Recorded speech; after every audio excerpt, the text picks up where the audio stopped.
The interesting thing is what I found, and I've never seen this like this in the industry, is that the fear around regulation, ethical AI, safe AI, and so on is largely has been promoted by the ones who didn't have AI yet.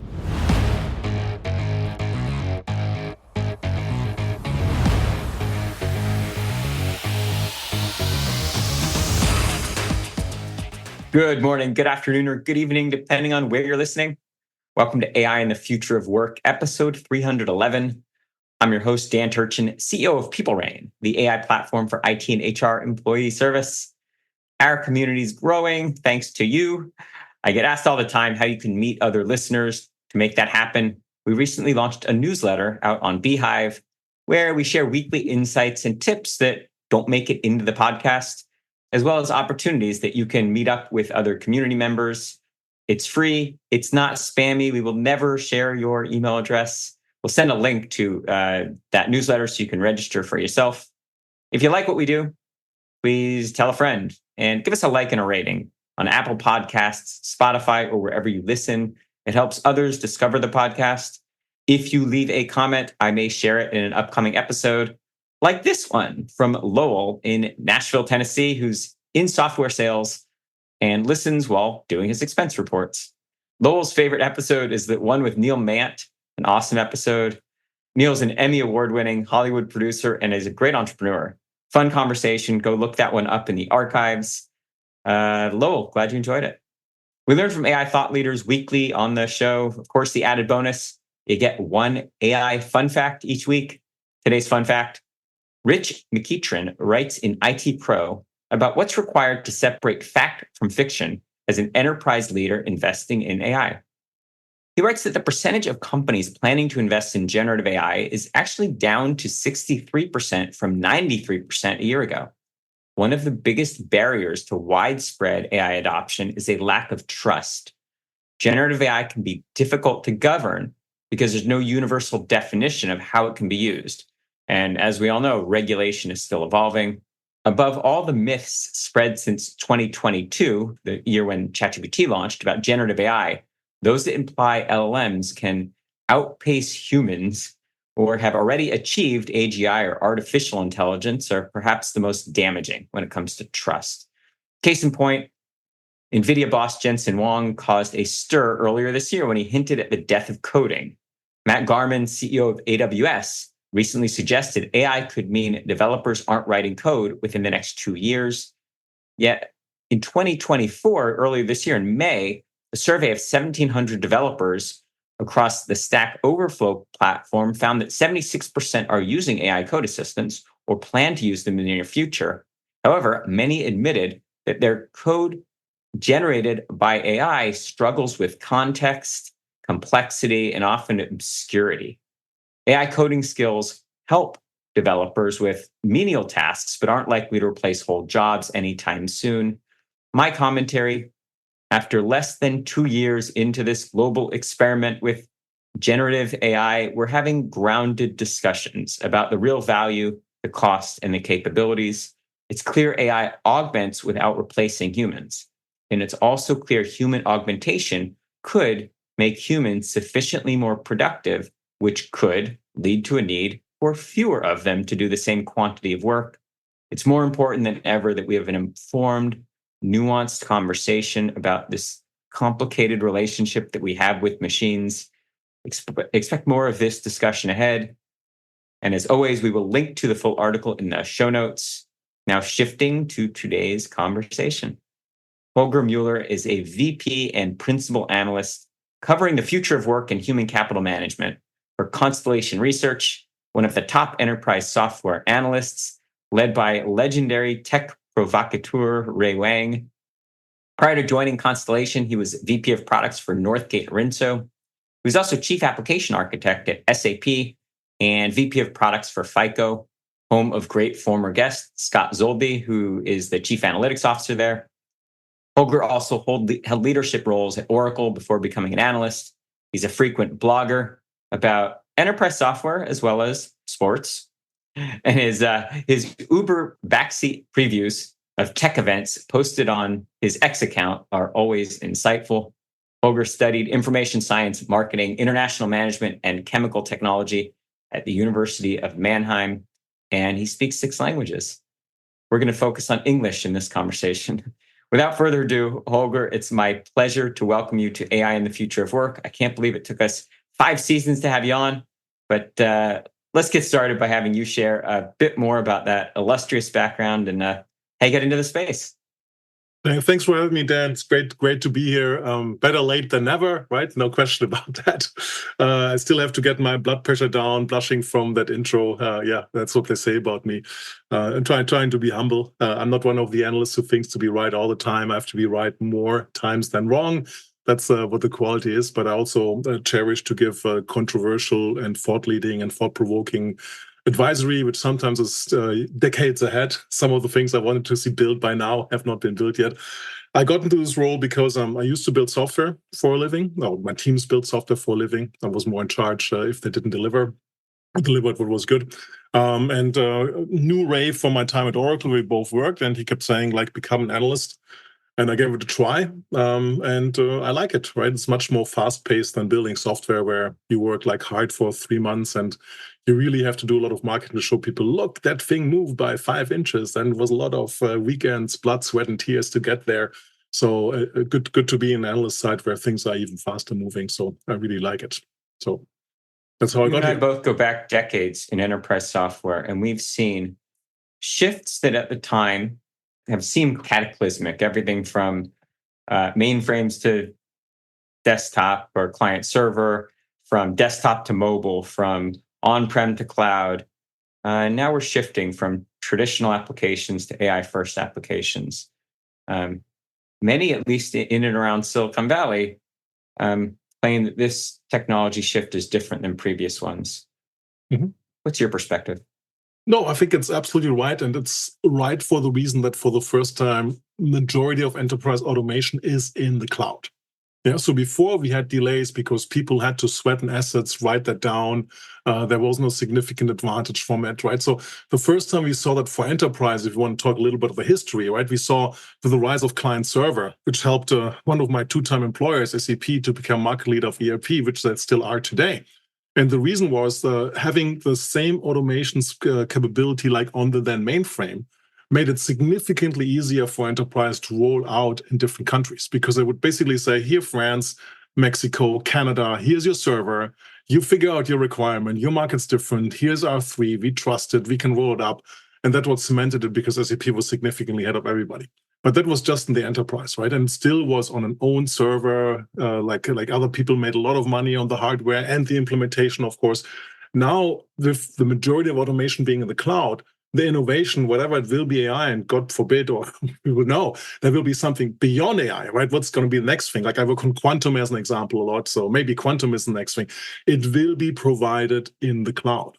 And with that, it will be accessible for the core of the automation and data, which is very important for both, that an enterprise has. So we will see significantly faster adoption cycles.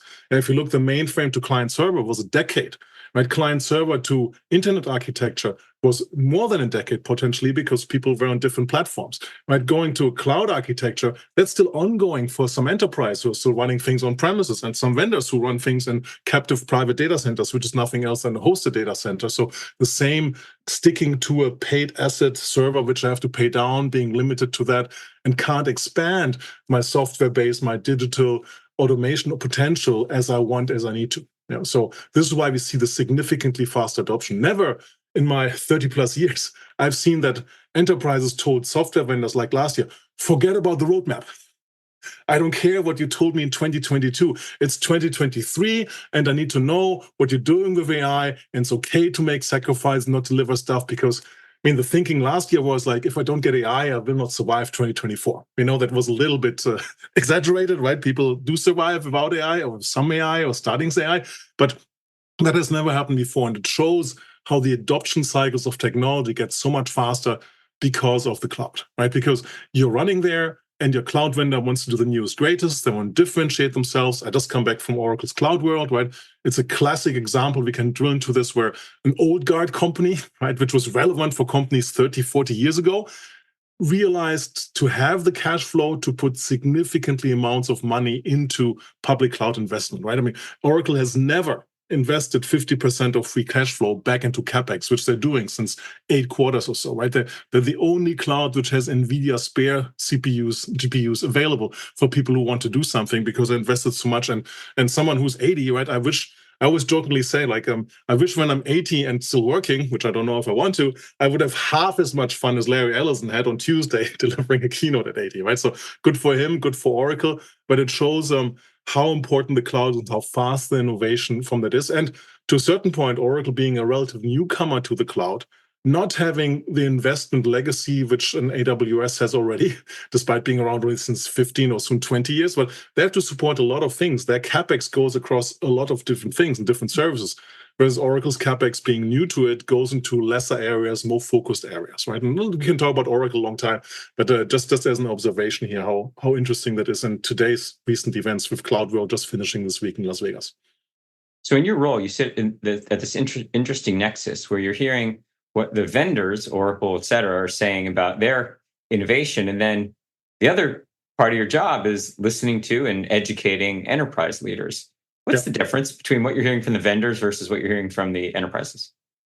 Well, with the vendors, it's always our job is to cut through the chase and see what is real, what is not real, right? Because there's a healthy portion of marketing on top of what the vendor does, right? Things get announced which may never ship, may ship next year, may not ship as they were announced, right? Because the reality sits in. And cutting through that and understanding what is the relative development speed, what is bona fide product advancement, what's really going to be delivered. That's kind of like our catalytic function as industry analysts, helping enterprises who are buying things, who are making investment decisions, who want to stay something, they want to know if something is ready to go, and giving them the right advice and when is the time to go and when is the time to wait. Yeah, or go somewhere else, right? Which happens as well. Yep. Are enterprise leaders concerned about whether or not to make the investment in AI and AI adjacent technologies because of concerns, IP, safety, dangers, data leakage, things like that? Or is it really a matter of how we have decided to make the investments and we're looking for your guidance about what investments we should be making? So they're both, of course, both are real situations. The interesting thing is what I found, and I've never seen this like this in the industry, is that the fear around regulation, ethical AI, safe AI, and so on is largely has been promoted by the ones who didn't have AI yet, right? I mean, the example on the hand, talking about the large guys, the other people are doing this well, was Microsoft, which deployed not only one, but 2 lobbying teams for responsible AI in Washington and managed to scare Google so much that Google held back what they then had to catch up with, right? It's one of the biggest, if you look like history, Machiavelli, Duce, right? How to get your aristocratic leader in place. What are the tips and tricks of the trade? I mean, that's the latest high-tech move. When I retire, I want to write the book about the Machiavelli moves in the high-tech industry. So that's one of the most impressive one, right? And just for the people who don't know, right? One of the regulation teams was let go as soon as the partnership with OpenAI was unveiled, right? So there's a lot of on the one side, fear mongering and concern mongering of the people who don't have, because we need to get it right, what they don't realize it. By saying that, they make it even harder for them to get in the game, because like every new technology, AI is not different. There will be good things and there will be bad things, right? And as long as we're doing what we're doing right now, where we augment the human, we're not replacing the human, we are extremely good as humans. Let's forget about the enterprise space for a moment if something works or not, right? You get a new AI, let's say a voice assistant. You talk about it one time, it understands you, and you're baffled. It understands you, you say, not good enough, I need to edit. And editing on the smartphone class slab is hard. Or you say, well, this is a piece of crap. Maybe I'm going to try it half a year when they say they have a new version. Right? Pardon my French here, right? So we as humans are really, really good at figuring out at the current level of AI where things are, right? We can go into the deep fakes and so on, where we're not so good anymore, right? Because we're trained another way. We're trained as our function, what we see is real, which in most cases is, right? When we watch a movie, we know it's a movie. We put another filter on. But if we're in the real world and we see a deep fake and think that's on a trusted newspaper and so on, we might start believing it, right? So there are other aspects of that. But from the automation that we see in the enterprise, helping me with performance review, writing a job requisition, helping with my benefits enrollment, we find out really, really quickly where it is good or where it's not good. So I'm not worried about that part. So Back to your original question, sorry for a long-winded answer here, which I normally don't try to give, right? So try to be short and sweet and succinct. Is they are the ones who have realized this and doing this, and they're the ones who are still waiting for it and saying is real. And the short answer short is, to make answer short, to answer who is listening here, it is real. It's delivering benefits with some caution at different levels at different vendors, of course, but everybody's working on it. And there's benefits which you should not miss. Like I even say provocationally here, if you write, nobody's doing this, but if you would write a job description from scratch, right? The best practice before was, let me see if there's something general. What can I copy and paste, right? Nobody wrote from scratch before, but the copy and paste process is significantly longer than have Gen AI write the new job requisition and then reviewing this and then doing a little copy and paste, right? So we see like this going down to 20-30% of the time of the copy and paste best practice, which was 20-30% of the time of the I write this from scratch because I'm the best person to write. Which leads me to one of the big cautions, right? Where we get fooled so much when OpenAI came out, right? All our lives, we are learning to write. Writing is incredibly hard, right? So we think that something which is written in impeccable, perfect Oxford English, that must be a trusted source. That must be working. That must be correct. That is, of course, not the case when a machine writes it. It's not even the case when a human writes it, because they may have evil thoughts and might want to influence us in a certain way, right? So this automatic competence gap which we run into if something is formulated right is something which we humans have to learn in the era of AI. It's something which is written in beautiful, competent, footnoted English, which looks perfect, still does not have to be right. Something which was true all the time, but 80% of us, including myself sometimes, get fooled by it and saying, well, this is written so beautifully, it must be Shakespeare, it must be right.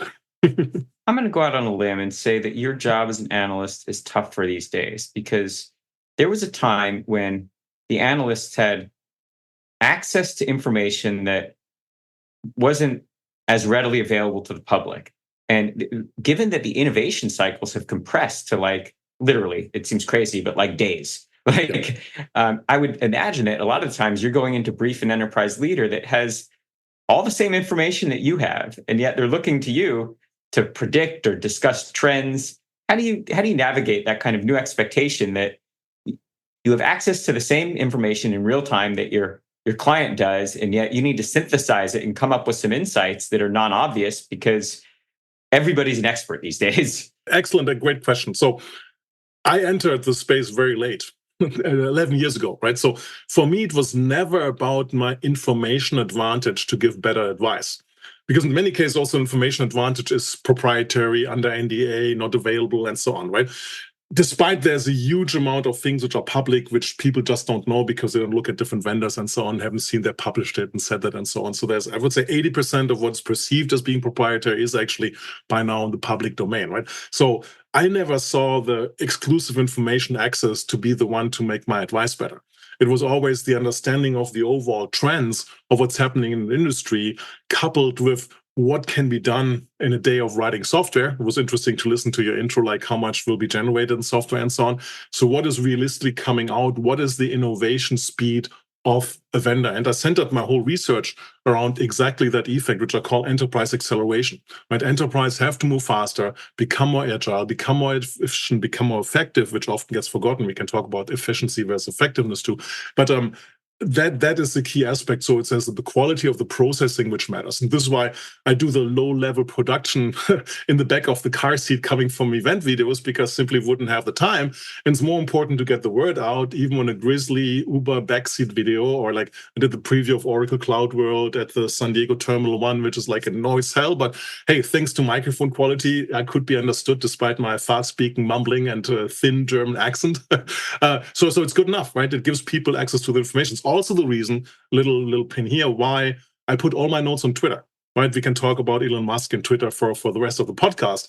It's the best note-taking tool, right? And if you want to see me going to an event, you want to see what's happening, my notes are on Twitter and available for you to use, are available for you to comment, are available for other vendors to ask questions, or to the vendor who is having the event, right? Salesforce did a great job a few years back and said, I got something wrong. Yes, please tell me, right? Instead of telling me in a research note, let's talk about the classic analysts 3-4 weeks later. But in this current world, nobody cares anymore what happened 3 or 4 weeks ago.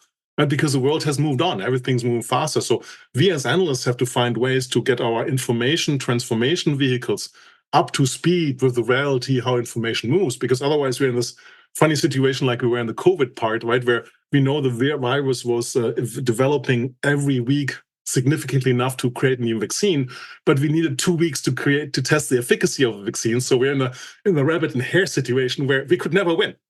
So as an analyst, I have to think about, or an influencer, whatever I want to say, I have to think of ways to transport my information, which is faster, tinier to consume. It can't be a 100-page research report. There's a place for that, but it can't be the one to figure out what happened this with the Oracle Open World, or what's happened to Cloud World, actually, it's Cloud World they meant, or what's happening next week at Workday Rising, right? It cannot be the 100-page report, which comes out in a few weeks. So when you go to these events, or even you read the headlines, whether it's, like you said, Workday, SAP, Oracle, Salesforce, ServiceNow, et cetera, gosh, it really feels like they have cornered the market on innovation. And they're so far ahead, and there's no real opportunity for startups. But we know, I'm sitting in the cradle of Silicon Valley, that innovation always wins. And you're talking to a lot of entrepreneurs on this podcast right now who are thinking about, what's the famous Bezos line, your margin is my opportunity. From your vantage point, where are some of the opportunities where maybe big tech is vulnerable? Everything big is vulnerable. Forget the tech, right? Everything big might be stronger, bigger, heavier, whatever, might have more scale. But with that comes what I call the efficiency gap, right? In order to get big, right? What does efficiency mean? Doing something right. Yeah. And as you're pushing and doing the thing right on a global scale, you forgot the effectiveness question, which is, are you doing the right thing? And often, and I worked for SAP and Oracle for 20 years here, often you're not doing the right thing anymore. But you have to do things right because that's the way how the whole company scales. And lots of the new trends which happen might go away, right? So you stick to what you're really, really good at. You stay at the efficiency game, you squeeze the price, you add more functionality to your suite, and you might get away with it. You're not always getting away with it, right? Because you didn't do something right, which some startups which grow really fast did it right. I don't see a problem from the technology side for the startup field. I see a massive problem on the regulation side with Sarbanes-Oxley, which has put a death nail into the coffin of IPOs, which is very important for any company endeavor to start, also in tech, that you need to have access to capital. Right, despite the capital numbers are rising and family office, private equity is funding companies now because they want to have the multiples of tech, getting the right, wanting to get in the AI bandwagon, whatever. Right, it's very interesting to see. I mean, one large ERP vendor, Infor, is owned by Koch, right, or Koch, as I say, the German industries, right, as a family office, right, as an investment, and they run on it, right. So multiple parts of it. So there's interesting new investment alleys. But keep in mind, enterprise acceleration has come to the startup field as well. If you and me drop what we're doing because we come out of a great idea on this podcast, we don't have to buy any servers, data center, location, right? I mean, the proverbial two guys who met at a Starbucks, or two girls, right? Let's not forget them at all.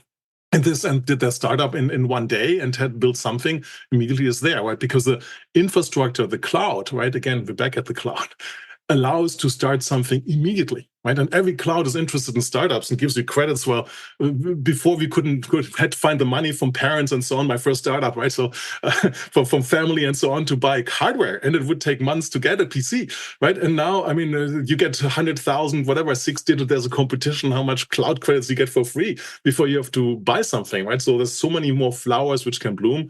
So I think there's going to be always this thing, suite versus best of breed, innovation versus scale situation, which is there. And the interesting thing is, as an enterprise, I have to weave my way through that, right? When is my suite still good enough? Or when is my startup good enough for that? So that's the exciting part of it. We often wrestle with this complicated tug of war between regulation and innovation. Yep. And many would say, regulation is a tax on innovation. And yeah, as a technology community, and I've said before, we're really good at answering the question, what could go right? And we're often not so good at answering the question, what could go wrong? But now the EU is way ahead of where we are in the United States in terms of regulating AI. Would love to get your perspective on what's the right way to regulate AI. And if we don't rely on governments, agencies, international bodies to regulate AI, is it reasonable to think that the industry, the vendors, could self-regulate? I know that a certain level of regulation is necessary. The problem of regulation is that it stales so quickly.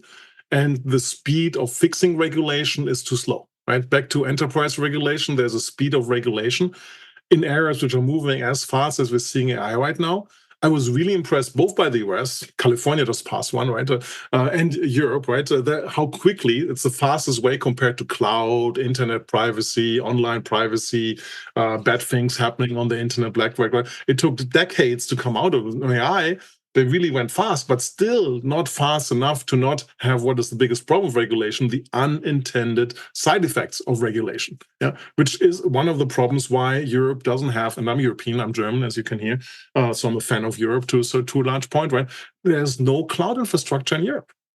Yeah, and all that we said before, I don't know how many times I mentioned it, so I can count it, right? I could count it for us, right? Without a cloud infrastructure in Europe, it's so much harder as a startup, as an innovation company, as a company to be legally compliant and to run things and participate on the innovation. It's much, much easier if I'm living in the DC area and US East from Amazon is available, where all the first innovation goes there, and somehow the gravity of innovation in the cloud is happening there. So it is, I think the ethical principle decision is really tested with every technology, right? I can go down to something bad like payment software and keep every 10th bank account on the payment side and start skimming stuff and so on, right? So every technology has an ethical aspect of it. And even so, there's bad actors and people doing wrong things and the stakes are getting higher. I think the ethical convention and also doing business with ethical companies, individuals, enterprises is a big aspect of that, right? So, and stay away from shady, non-difficult parts. So I believe much more in the strength of values and ethics than a regulation which gets quickly outdated, slows innovation down, has unintended side effects, and so on. The six largest companies in terms of revenue generation in and around AI have all been built in the United States. Probably not coincidental. Because of the climate, the regulatory climate in the EU, do you feel like it's chasing innovation to the West? No, it's killing innovation. Yeah, that's the problem, right? Europe wants to keep things safe, so safe that nobody takes risks anymore. Yeah, and that's a huge problem. And I don't see it's getting worse, right? It's not nobody's stepping up, realizing that. I think struggling growth. Germany is struggling with growth again. If Germany is sick, Europe is sick, right? Maybe there's a wake up in thinking, but in general, like you see the radicalization because people are not happy, which is unfortunate for Europe, right? And in many of the countries, that there's a lack of answers. And unfortunately, the answer has not been maybe over-regulated things, right? The UK is to me a tremendous example for that, right? You can say Brexit right or wrong, but once you accept Brexit, right, you have the chance to go through all the regulation the EU has done, good and bad, and review that, right? The UK should be booming as a nearshore 60 million skilled open for investment part where you can reach Europe and most of Europe in 1 hour of flight, in 1 day with a truckload, in 2 days or 3 days with a container if you put it on rail. Right? It should be the booming Wild West or Wild Northwest of the EU by now, right? What happened is the only thing the UK Parliament, which actually did the math on the back of the napkin, they would have to pass 2 new laws, regulations every day, which is an unheard of speed, right? Back to regulatory speed, right? A regulatory acceleration. The only thing they passed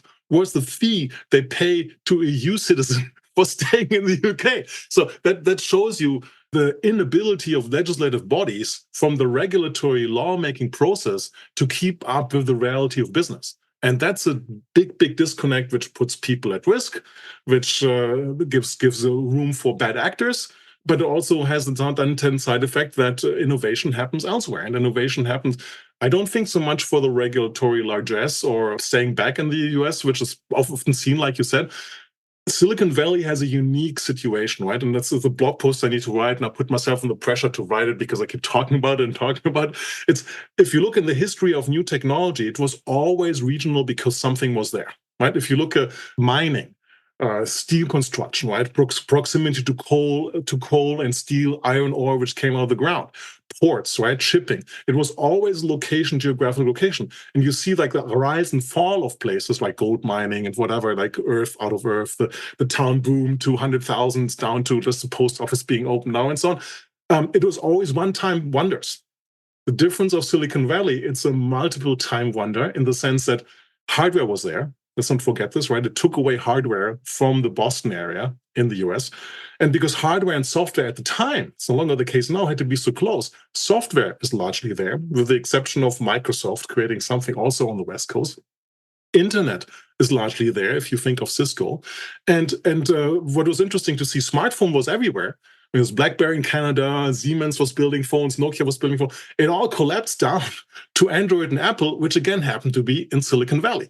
So there is an innovation gravity. Everybody talks about data gravity, and there's an innovation gravity. And now you can count it's 2, 3, 4 epicenters of something are happening in Silicon Valley. And this is why it is still the leading innovation place of the world because of, and the question is, what's the next one?